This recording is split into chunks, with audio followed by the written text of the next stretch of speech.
মতিন মিয়া foundation এবং আজকের অনুষ্ঠানের সভাপতি কবি আলী জহির এবং প্রবীণ সাংবাদিক উৎপল কান্তি ধর, সমবেত সুধী মণ্ডলী এবং আলোচকবৃন্দ, শুভ সন্ধ্যা।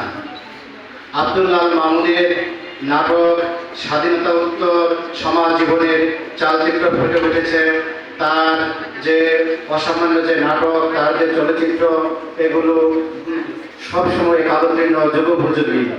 আব্দুল্লাহ মামুন তার টেলিভিশন নাটকে এক অনন্য উচ্চতায় নিয়ে গেছেন। তিনি প্রথম টেলিভিশন নাটকের ধারাবাহিক পরিচালনা করেন। আব্দুল্লাহ মামুন চলচ্চিত্রেরও অংশ হয়ে আছেন। বাংলার যে চলচ্চিত্র, সেই চলচ্চিত্রের উনি অন্যতম ইতিহাস। তার সারাই হোক সর্বকালের সর্বশ্রেষ্ঠ চলচ্চিত্রের একটি।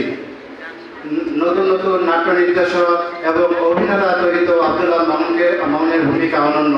আমাদের এই মঞ্চে আলোকিত করে আছেন মোহাম্মদ মহিউদ্দিন। উনি কথা সাহিত্যিক এবং নাট্যকার।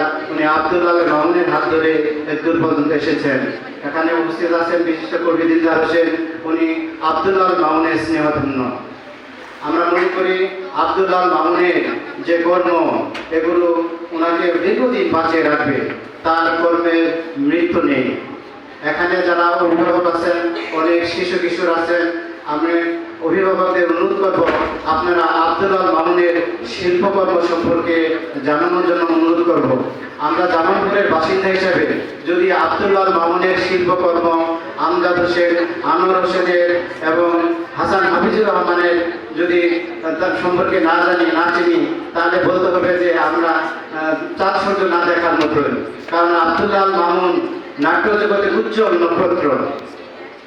আমি বেশি কিছু বলবো না, অনেকে আরো বলবেন। আমি এটুকুই বলে আপনাদের ধন্যবাদ জানিয়ে আমার সংক্ষিপ্ত বক্তব্য শেষ করছি।